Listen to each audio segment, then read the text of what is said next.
more minutes. We'll let people probably start a couple of minutes late just to let people log on. Hey, Jen, can you kill my video? Because your sound is breaking up. Okay. I can't seem to kill my. Yeah. All right. So, yep. Maybe I'll do You're better. gone. Yeah. Okay. Thank you. All right. Apologize for the quiet. I'm just getting it ready so that people can watch it on YouTube in case they can't participate. All right.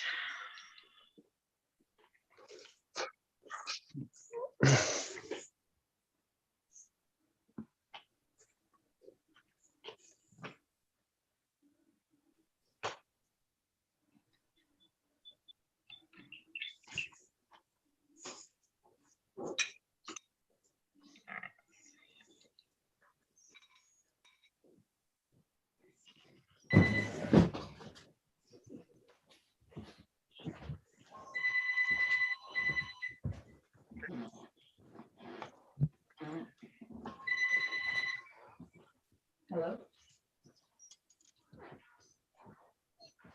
Just gonna mute myself 1 second because there'll be reverberation as I get the video started. So.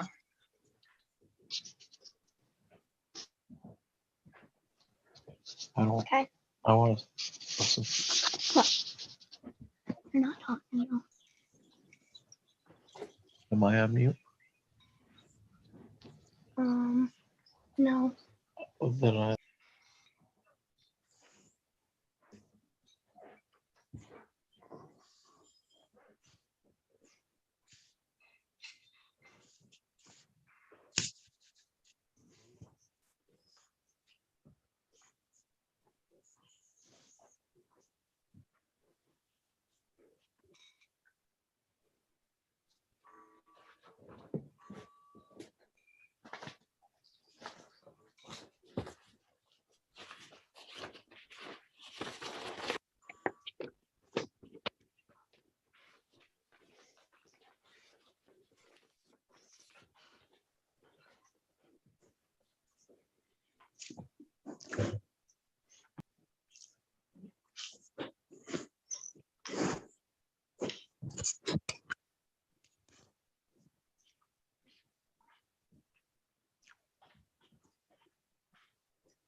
All right, we're up and running for anyone who cannot watch, but it seems like a lot of people are logging in. We still have a few people logging in.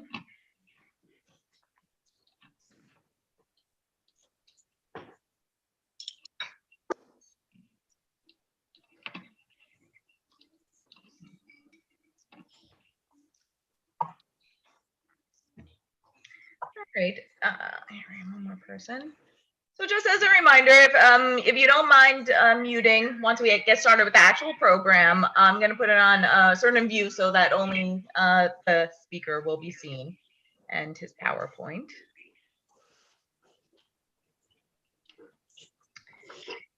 Yeah. I guess we could get started. It looks like most of us are logged on.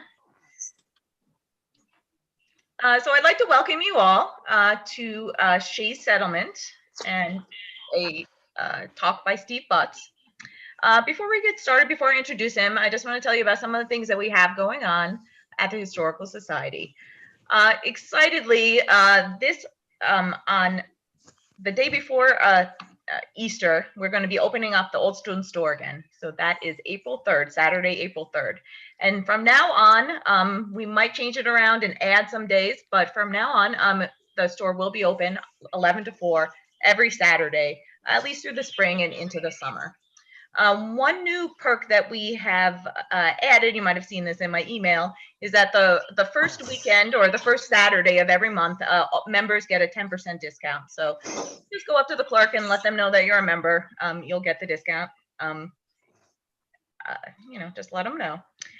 Some of the programs we have coming up. So next month for the April monthly program, that's on April 18th at 3 p.m. So that's a little bit different. It's on a Sunday. We're going to be doing a vintage cooking demo with Joe Kolodziej.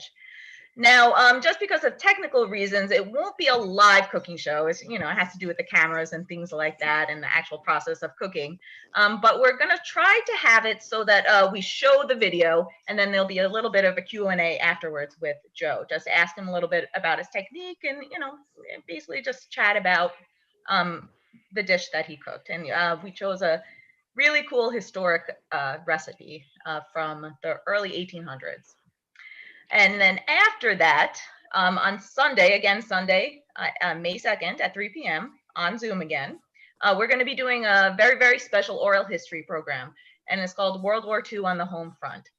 And basically, it's going to be people who are, kids or maybe teenagers at the time who have memories of what it was like during World War II, can get together in a conversation. And we're also going to have a trained oral historian asking select questions of some people. So you're definitely welcome to just join in to listen and share your story informally. But we are looking for people who are of that age demographic and have memories of World War II, who would more formally like to be interviewed in the oral history project. So definitely spread the word, and people can reach me either by calling our number, 413-229-2694, or emailing me at any time. And if you know anyone, and one other thing I want to mention is that if people are not comfortable being on Zoom, we can find other ways to collect that oral history, because I think those are very important stories, for the future to be able to look back on. All right, so without further ado, we'll get started on the program.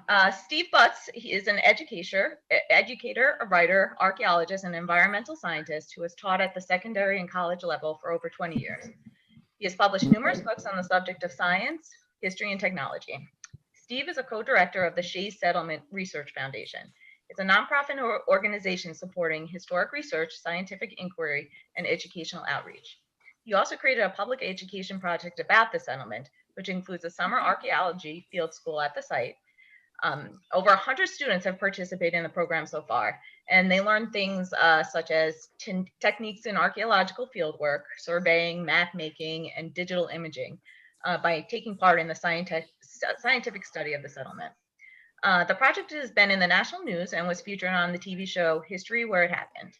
Steve has also recently released a book about the project, Shays Settlement in Vermont, a story of revolt and archaeology. And I'll put up on our website afterwards a link to the Shays Settlement site. It's a really cool site. I'm sure Steve will talk about it, but there's a lot of interesting things and interesting content on it. So I'll definitely put that link up right next to the video after the program if you want to check it out. So I'm going to put it on speaker view and welcome, Steve. Thank you. All right, so I will share my screen and get to my, it says I've been disabled from sharing my screen. Oh goodness, I'm sorry. That's okay. I apologize. No problem. All right, hold on one second. Let's see. Apologize that my host. I'd much rather be in Sheffield, to tell you the truth. Be great to come down there and do this live someday. Yeah, we were saying how, although it's terrible about COVID, we were able to get a speaker like you that we might not have, just because of distance reasons. So I apologize for this. I just need 1 second. For some reason, it's no problem. Let's see. So actually, I'm just going to make you the host. I think that's probably the best way to do it.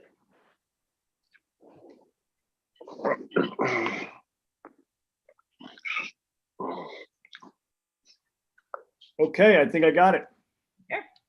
Awesome. Okay, so let me see if you all see this, and I'll go into full screen mode. All right, can you see that? Yes. No, thank you very much. Damn it. God damn it. All right, well, so I'm here tonight to talk about the Shays Settlement Project, as Jen talked about, which is the first formal study of the 18th century settlement founded by Daniel Shays and his followers right around 1787. Amazingly, the site has been isolated for over 200 years up in the Vermont mountains. My work and the archaeological investigation for this project began in 2013, although I've been studying the area probably since the late 1990s, trying to figure out exactly what was going on up there. And as Jen mentioned also, it is a public outreach project where we participate, or we have students participating in an archaeological field school in the summer. And we've been running those since 2014. And we've had 122 students participate from all states: Massachusetts, Vermont, New York, Connecticut. So that's been a real success as well.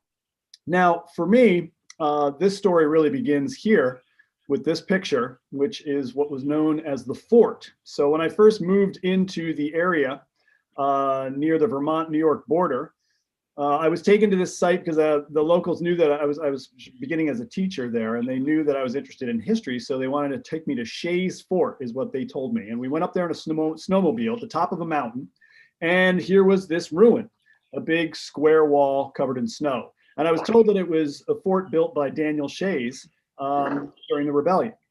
And after I left that day, I couldn't really wrap my head around the idea of why Daniel Shays would put a fort on top of a mountain in Vermont. You know, we're talking about 100 or so miles away from where all this action actually went down in Massachusetts. So it really didn't make sense. Also, it's remote. Remoteness, even today, it's an extremely remote location. So I was kind of skeptical about it, and that's really how the project started. So the location of where I'm talking about is actually in the town of Sandgate, Vermont, right on the Vermont-New York border in southwestern Vermont. Not too far from Massachusetts either. This is the mountain on which it is located. It's known as Egg Mountain locally. So this picture is looking east toward Vermont. This is the town of Salem. And the settlement is actually located right here on the right shoulder of Egg Mountain, the south-facing shoulder. And even today, it's a pretty remote place. Excuse me. This is a close-up view of the mountain. And like I said, right over here on the right side is where the settlement exists today, which is an elevation of about 2,000 feet above sea level, which is pretty extreme. The land on which the settlement exists is a 2,300 acre tract, and luckily now it is in the possession of the Conservation Fund, which is a nonprofit organization that is not only into sustainable logging practices, but they're also very much involved in preserving land in perpetuity, especially land that has cultural and historic significance. So that's really good news. And you can see from this picture that it's a very remote area. There's really not a lot of civilization around there even today. The site actually, when I first started this project, I mentioned that fort. You can see it here on this topographic map. That's where the fort was.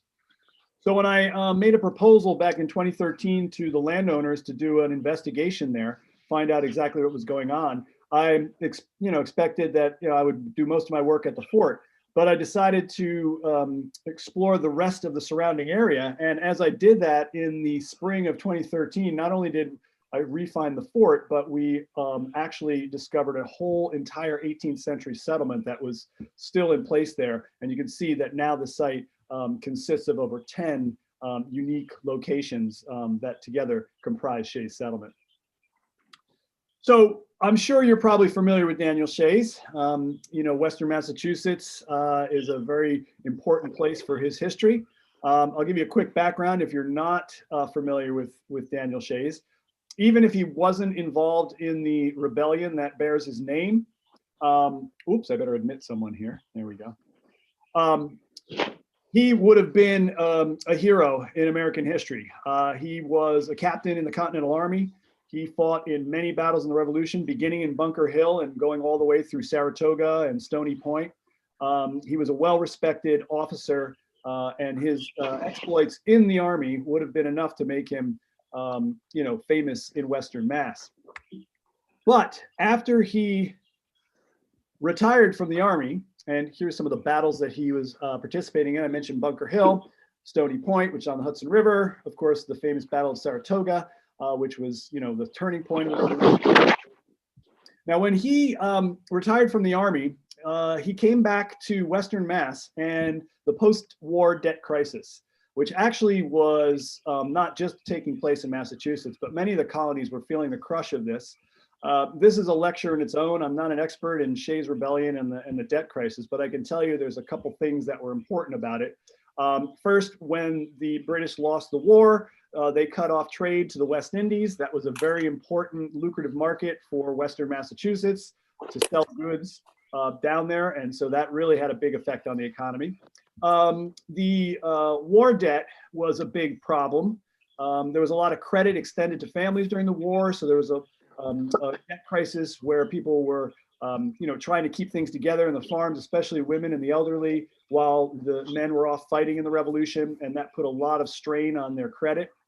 Also, who fought in the war actually didn't get paid, so that was a big problem. They, sacrificed their lives and came home with basically nothing. So there was a real crisis. And this quote on the bottom here really puts it together: a rising aristocracy bent on depriving them of their liberties.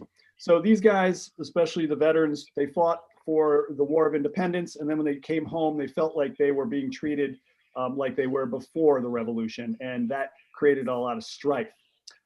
This is actually the only known picture or likeness of Daniel Shays here in this woodcut from a newspaper at the time.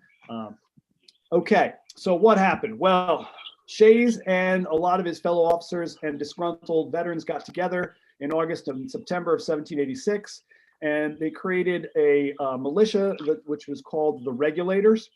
And they went around to courts that were being held and freed their fellow veterans who were being thrown in debtor's prison because of their inability to pay their debts. And they thought this was a real unfair treatment. So you could see they marched all throughout Massachusetts during 1786.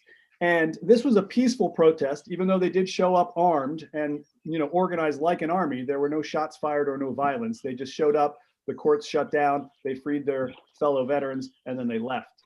But this all came to a head in January of 1787, when the Regulators marched on the Springfield Armory in Springfield, Mass. And they were intent on getting arms and ammunition that they could use and then march to Boston so that they can take their grievances right to the state government. So what happened is the Regulators marched up the road. This was a very cold winter. There was probably over 3 feet of snow on the ground. The Massachusetts militia had a loosely organized contingent of soldiers who had volunteered to protect the armory. And as the Regulators marched up the road, the militia fired cannons over their heads. And then eventually the Regulators didn't stop. And then they fired into the column of Regulators, killing 3 people instantly. A 4th died later. And then the Regulators broke up and began to escape. They did not fire any shots themselves. So this really wasn't a battle. This was more considered an encounter because only the militia fired on the Regulators and the Regulators fled. So they were on the run and they were wanted for treason. There was about 1,500 men involved in this, led by Captain Daniel Shays and others, mostly all former officers from the Revolution. So what happened is they split up into 2 groups. One group, which was about 800, went north with Daniel Shays. And then another group with Perez Hamlin, who you might know that name, is familiar in Sheffield with the battle that was there. He headed south and then west into New York. Now, we know the timeline of what happened. Shays leaves Massachusetts right around February of 1787. He hunkered down in Petersham for a short while. And then in March of 1787, there was reports that the Regulator families were seen moving north into Vermont with all of their possessions. And then we know in April of 1787, about 100 or more Regulators assembled in Shaftesbury, Vermont, which is just north of Bennington. And they were seeking asylum there because they were wanted for treason in Massachusetts. Now, Vermont was not a state at this time. It didn't become a state until 1791.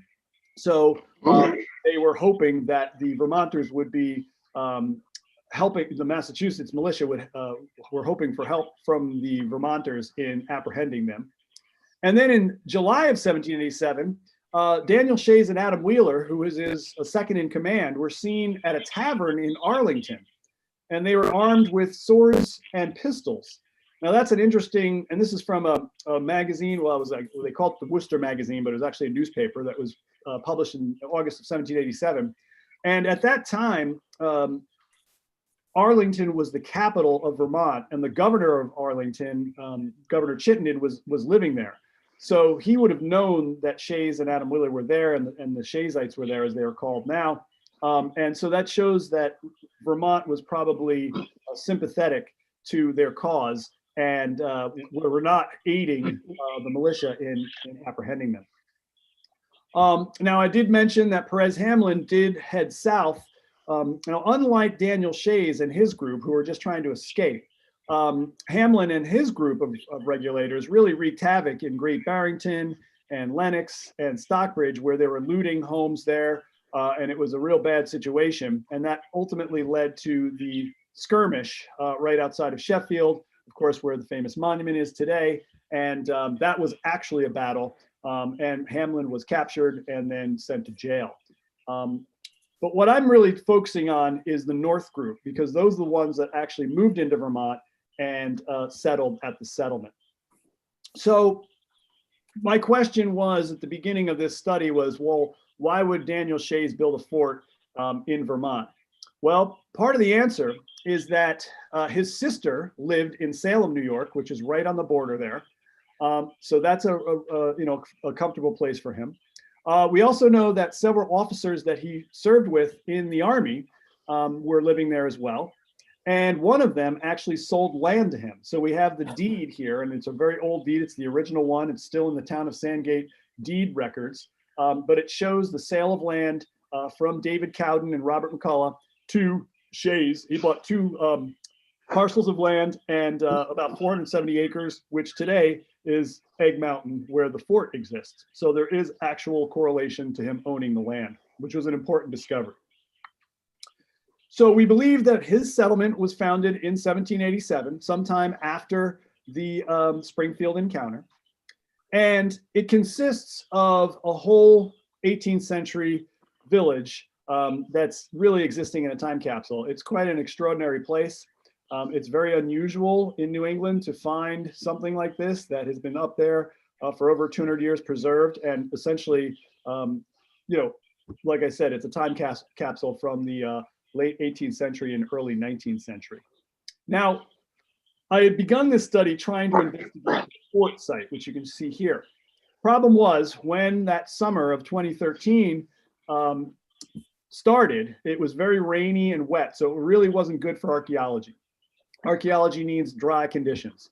So we decided to begin our excavations at what we call the mill site. And the mill site is just down from the fort. Now the fort here is a pretty interesting place. This is a picture of it in summer. It is basically a 100 by 100 foot square enclosure. And there is a central building in the middle. We discovered that after we started cleaning and excavating. And the one side of the fort that faces the road is heavily fortified, the road that goes right through the center of the village. The fort is poised on the highest ground, and it is definitely a fortification that could have been used to protect the Shaysites from the Massachusetts militia who were actively trying to apprehend them. Now, was this a fort? That's a big question. It might have also been a dual use structure. We haven't done any archaeology there yet because it is a very difficult place to dig. But we do know that in 1787, the major, whose name is Major Royal Tyler, who was in charge of the contingent of Massachusetts militia that was going to apprehend Shays, actually chased them into Vermont. And in his own diary, he writes, "I arrested Adam Wheeler, but he was soon rescued by a 40-odd subjects of New York who carried him in triumph to a large mob of rebels." So we know there was a skirmish between the Massachusetts militia and the Shaysites, Daniel Shays and his followers.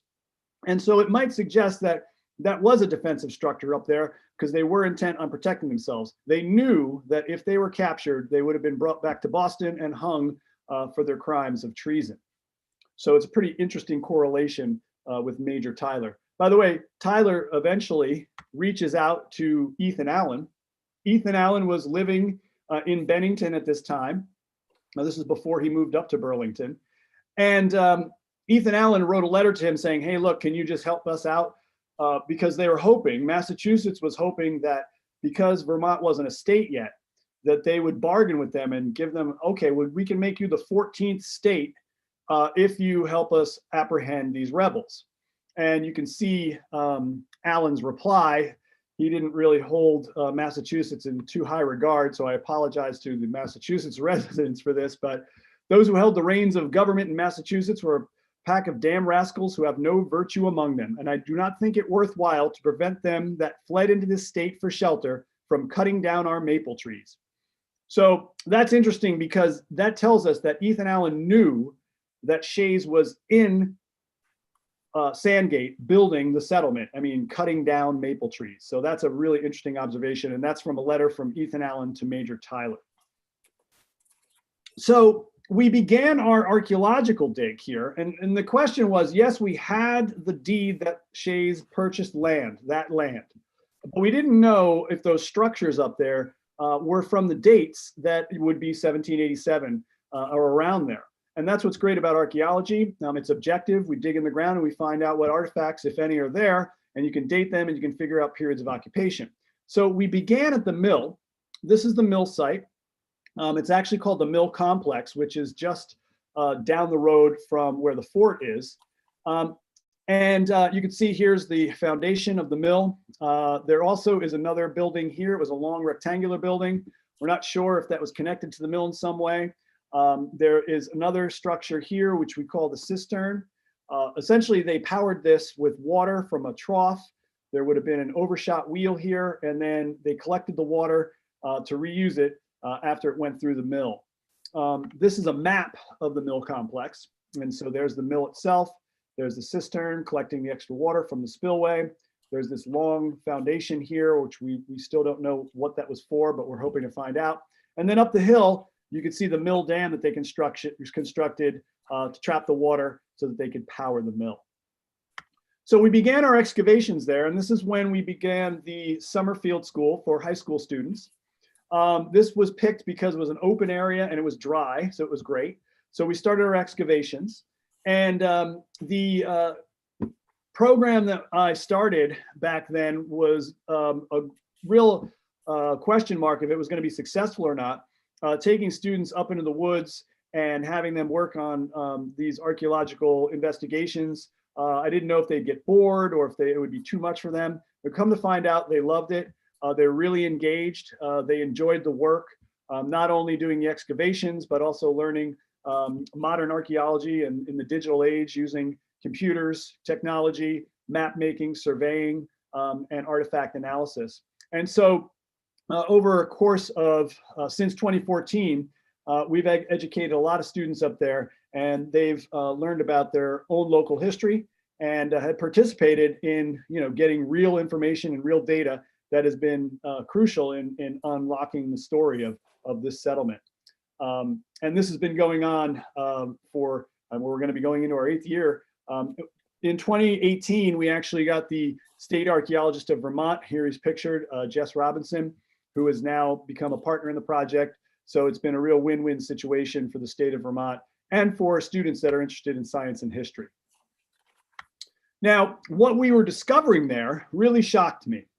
I had assumed that the Shaysites went up there in hiding and built some kind of, temporary settlement so that they could hide out from the Massachusetts militia. But what the archaeology was telling us is a whole different story. So when we started excavating at the mill, this is some of the ceramics that we began unearthing. And you can see they're beautiful. They are mostly from England, Staffordshire pottery.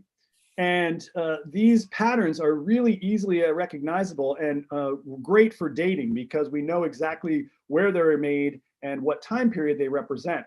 And that was excellent because we began to realize that these were artifacts from the late 1700s and early 1800s, which would have been that perfect time that Daniel Shays would have been there.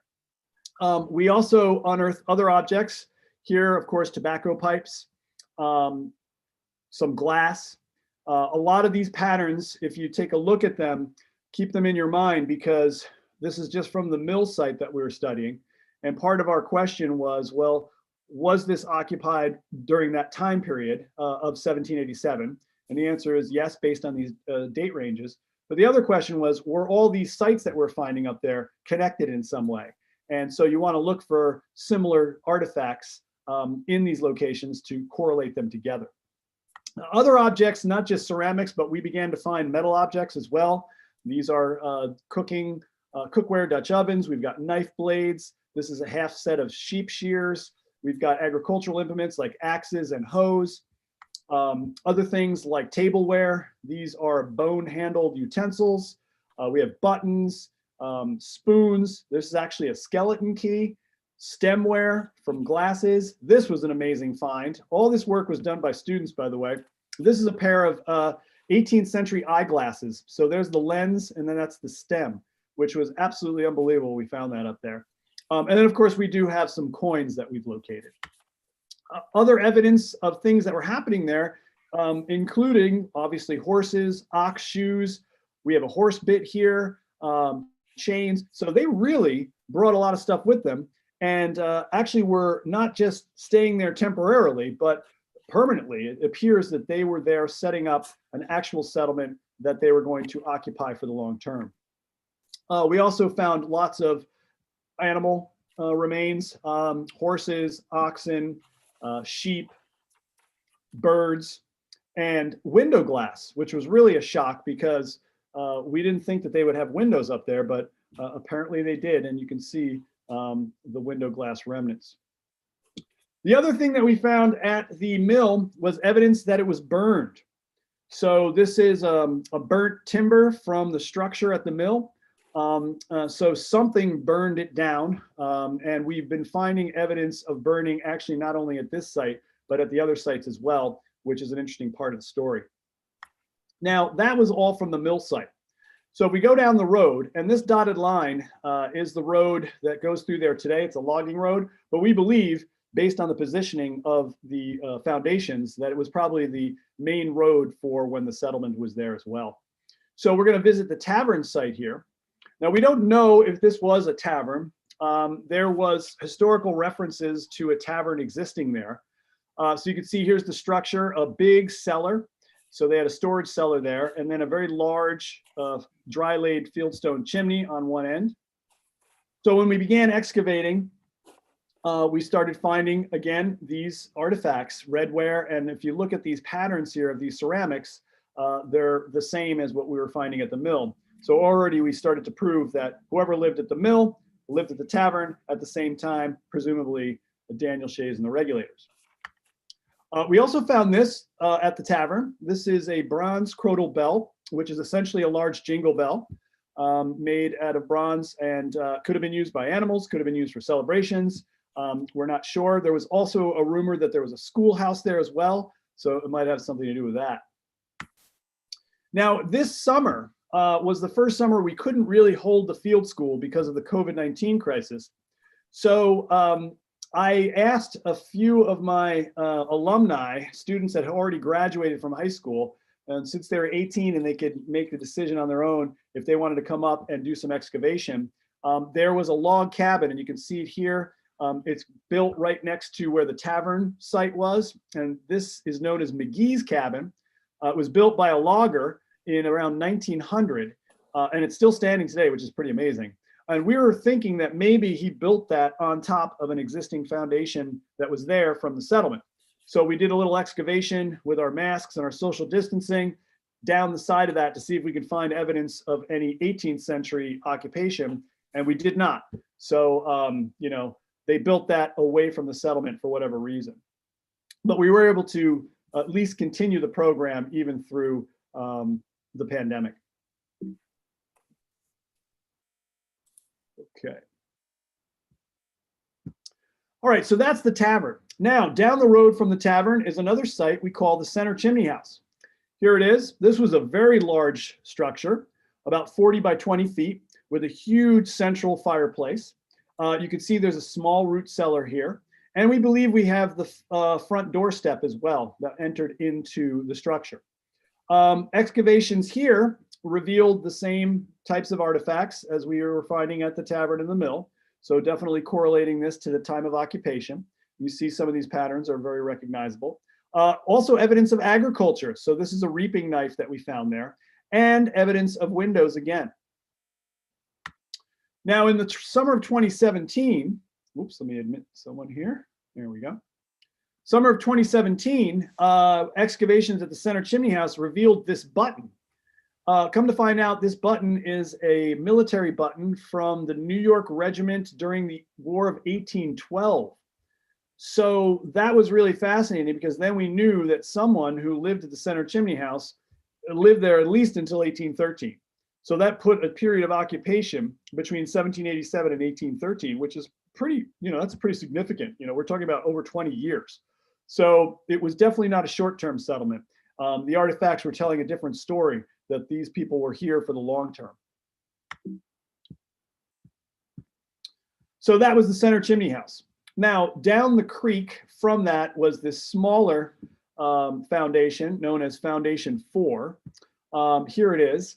Now, we haven't really done any excavations there. We've just cleaned the site out, but it did have a side entrance into a dugout root cellar. There is no evidence of a hearth being there, so we're not sure what this structure is, but more work obviously needs to be done up there, and we plan on doing that in the future, but that was just another site. Then down the road, we had Foundation 2.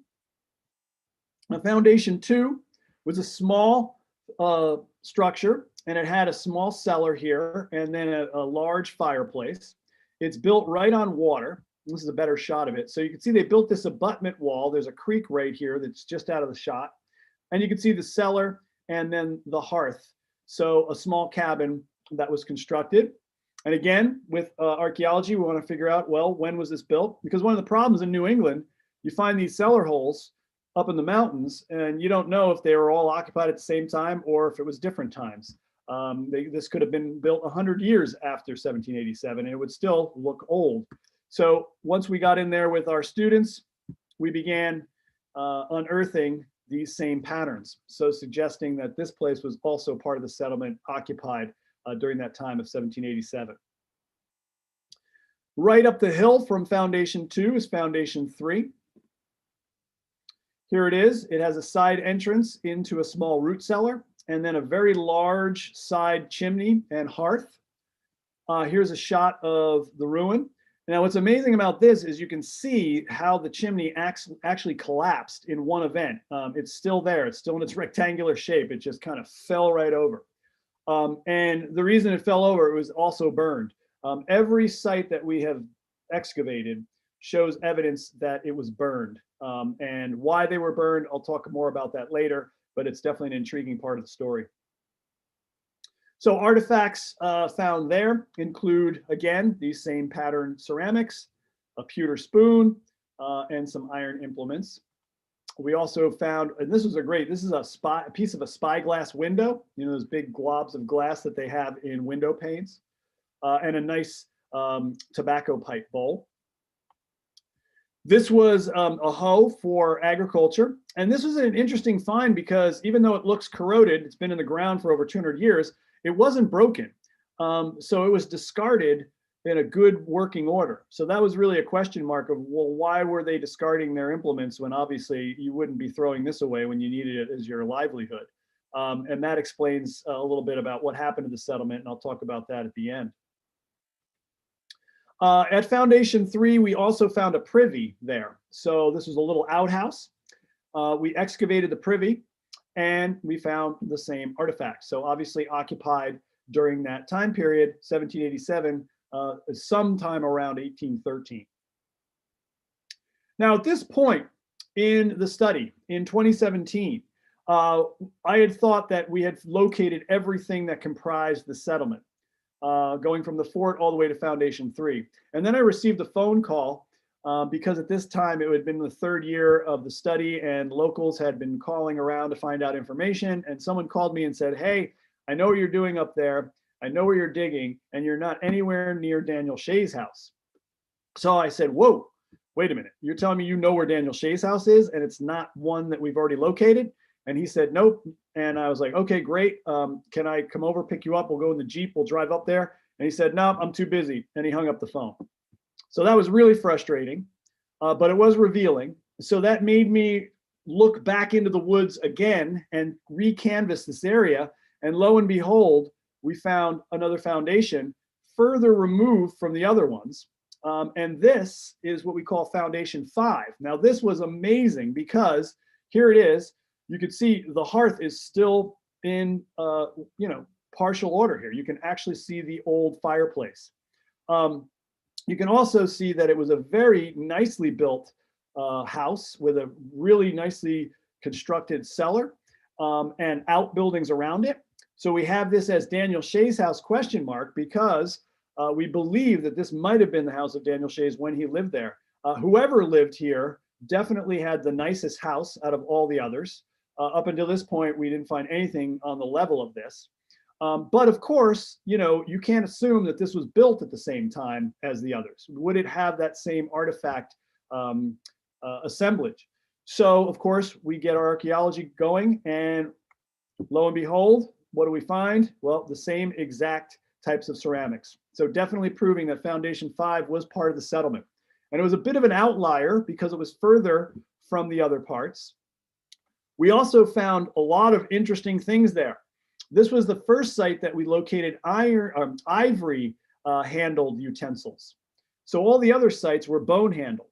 So ivory is more expensive.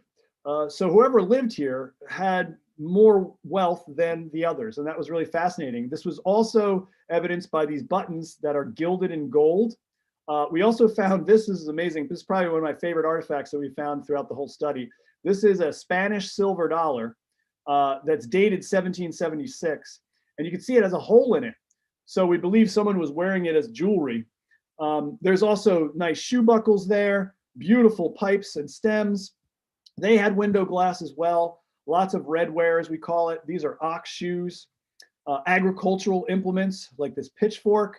So we know that they were performing agriculture there. These are some cooking hooks.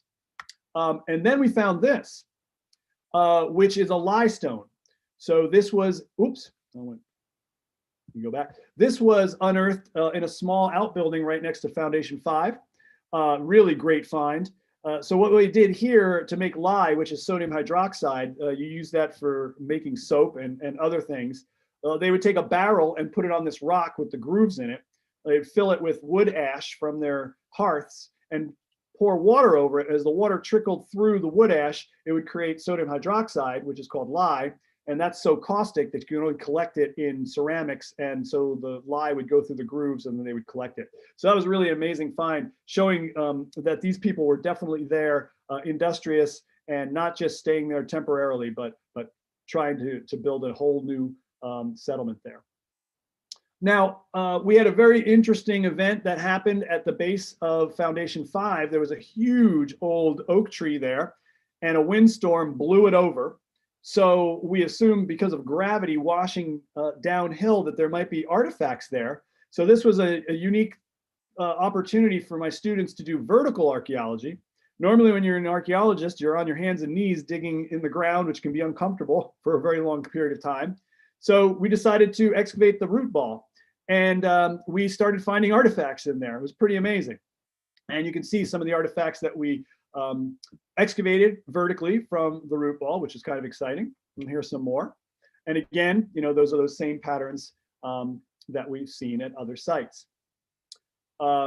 We also had some help from Jess Robinson and he's the state archaeologist of Vermont, and Sally Mankian, who's works for the Conservation Fund. So they've been a great partner in supporting the field school and all the work that we're doing up there.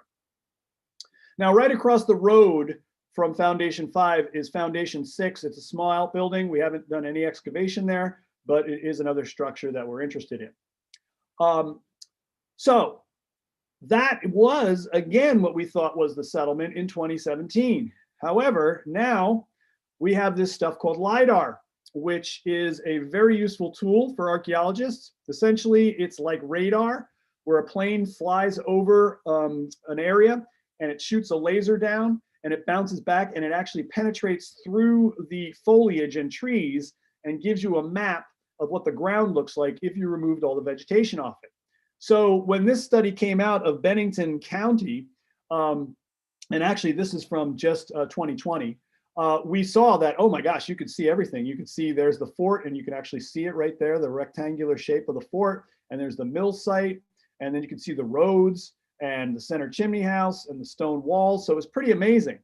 But when we looked at the western edge of the settlement, we saw there's Daniel Shay's house, foundation 5, potentially, foundation 6, and then we discovered 3 new foundations. So with the use of remote sensing technology, we discovered 3 more aspects of the settlement. So now the settlement has grown from this arrangement here to this.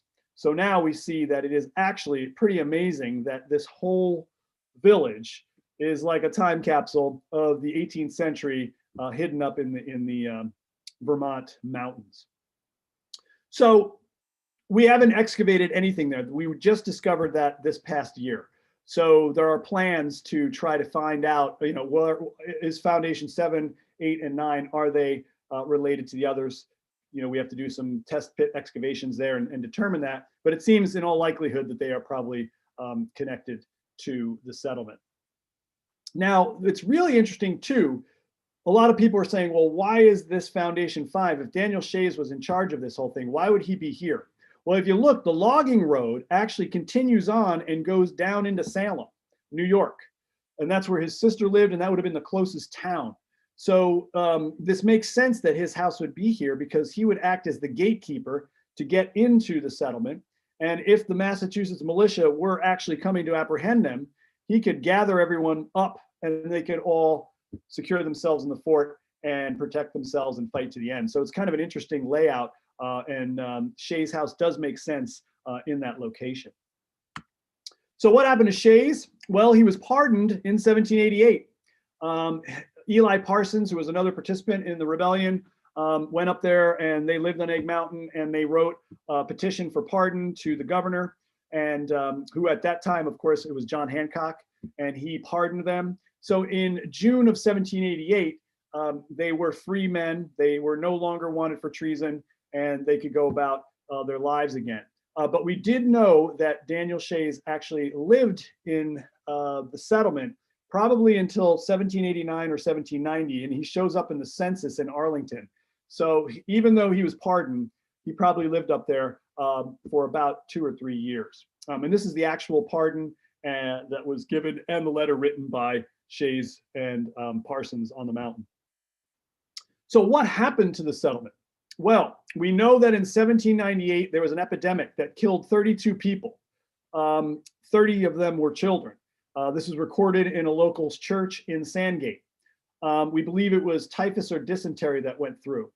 Then in 1813, another epidemic strikes the area. They called this the Black Death, but we believe that that was probably dysentery. It was not a plague. Actually in Vermont at that time and Massachusetts, there was actually a lot of death from this epidemic during that time. And we have a letter that is dated in April 4th of 1813 that talks about 3 guys that lived on the mountain who were Shayites, and they died from this epidemic. So we think now, based on that, that the settlement was occupied from 1787 to around 1813. And that would help to explain that button there from the War of 1812, which fits nicely in there. There is also evidence of the burials. This is called the Standing Stone Burial Mound. It is a massive rock pile that we believe is a mass grave with one central marker, standing stone on the top. And this might have been the location where they buried those people that died in one or both of those epidemics. So I know a lot of people are interested in finding out names that have lived there. Our research so far, obviously Daniel Shays lived there, Adam Wheeler who was second in command, Eli Parsons, Simeon Hazeltine, and Sergeant John Wilson or Williams, who we believe was a British deserter. Now, all of these guys were leaders of the rebellion. Then we know other people lived there, like Nehemiah Hewlett and William Harkness. They lived there until about 1794. They were also part of the rebellion. Now, the Merrill family is there from 1794 to maybe, I mean, as far as we can tell, it's about 1813, but there are some dates that we're not clear on. They're from Connecticut. Their names have not been connected to the actual rebellion, but they definitely were there. And then the Brown family was there as well. And again, there might have been a connection here because they are obviously were from the same town in Connecticut. How they ended up at the settlement is still unknown. And then James Knapp, who died from that epidemic, possibly from Connecticut as well.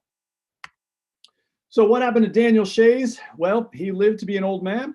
He eventually moved to central New York near Kinesis, and he died in 1825. So he certainly had a very eventful life, not only in the war, but also through the rebellion, starting the settlement, and then eventually settling into a peaceful old age. I know I've talked quickly and I've thrown a lot of information out for you, but Jen did mention I did write a book about this. It's called Shays Settlement in Vermont. It's available at your local bookstore or online, and it tells a lot more detail about the settlement and the history that went on there. And there's also a website that I believe she's going to be sharing with you. ShaysSettlement.org talks about all kinds of work that's been there. There's interactive maps. There's images of the artifacts. So if you're interested in this, I would suggest write that down and visit the website because you could definitely get more detailed information. And that is my presentation. So I'm going to stop sharing. There we go. All right. Well, thank you. That was a wonderful program. I'm going to open it up now. Everybody can unmute. And if you have any questions, you know, if too many people have questions at once, I might ask you to raise your hand. But we could just get started if anybody wants to ask a question for Steve.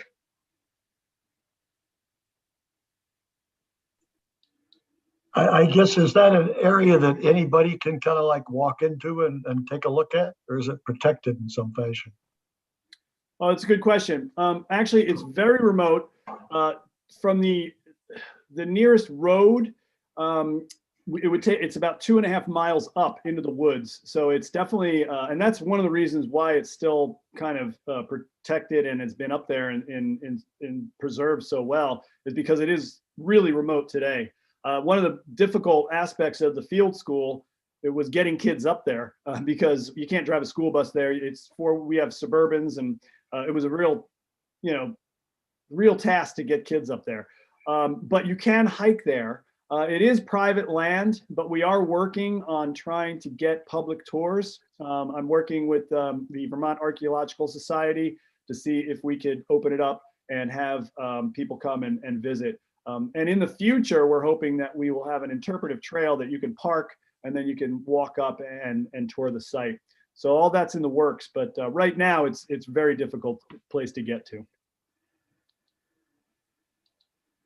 I should mention that now that the state of Vermont is involved, we are working on making it a historic designation, not only for the state, but also nationally because of its significance. And I foresee that the land will be perpetually protected.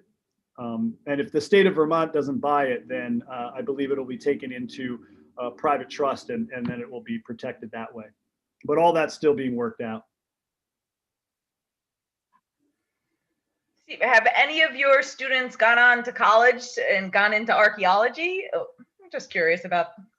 Yeah, indeed. Yes, definitely. I have had students go on and into college in archaeology for sure. And they also want to come back. That every year, the ones that graduate, they're like, hey, can we come up and help? So yeah, that's really exciting.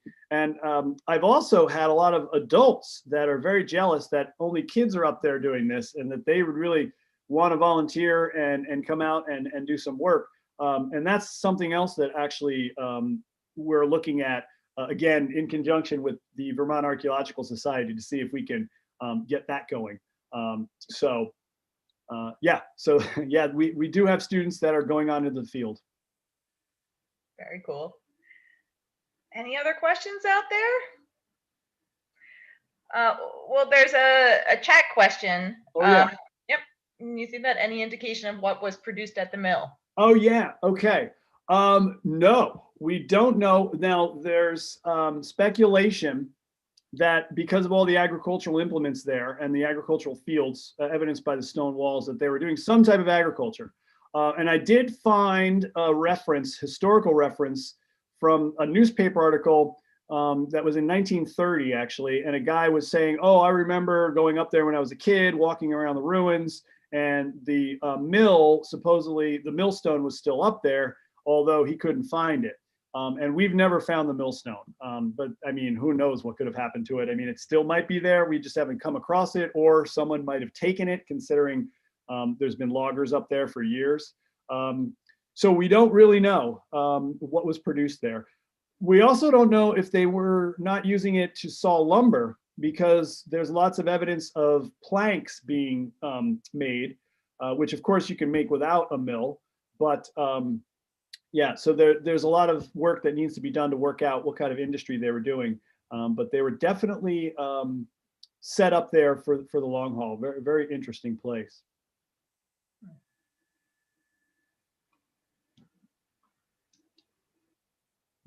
Okay. Yeah, one more chat.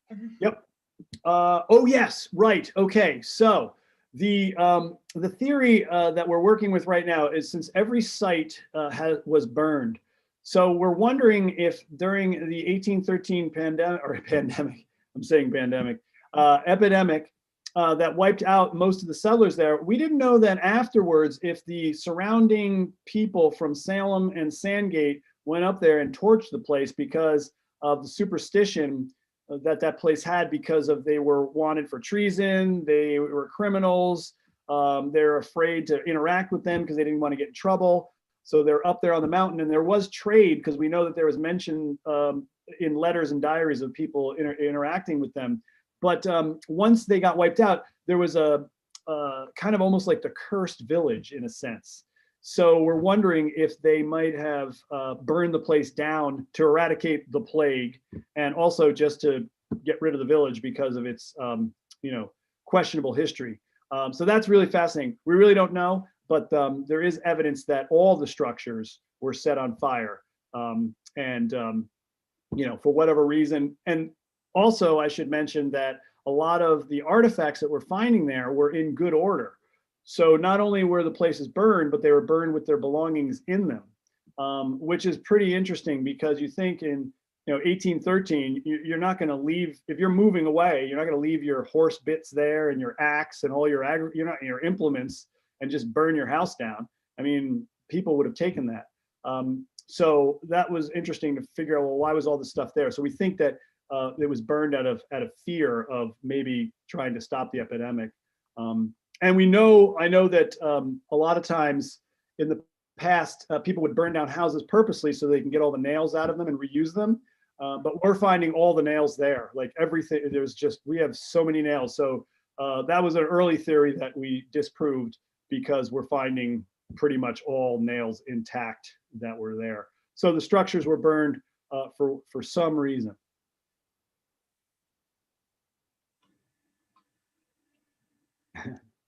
Thank you. Is there anyone else who has any questions? Well, I'd like to thank you. This is a story I had never even heard about. So thank you for bringing light to it. And I'm sure in the next decade or so, as you continue to dig, you'll find even more information. Yeah, thank you for having me. And I should say, yeah, the study continues. I mean, there's so much work to be done up there. It's far from over. So I'm sure that we'll be learning a lot more as time goes on. Well, thank you everybody for coming out virtually. And like I mentioned, I'll put a link to the Shays settlement site right next to the video. And you could just tell people who might have missed it, maybe because their power went out, that the video will be up for several months on our website. And you go right on our homepage. and you'll see it right there. Well, Great. thank you. And thank you again, everyone. Bye, and have a nice weekend. You too. Take care.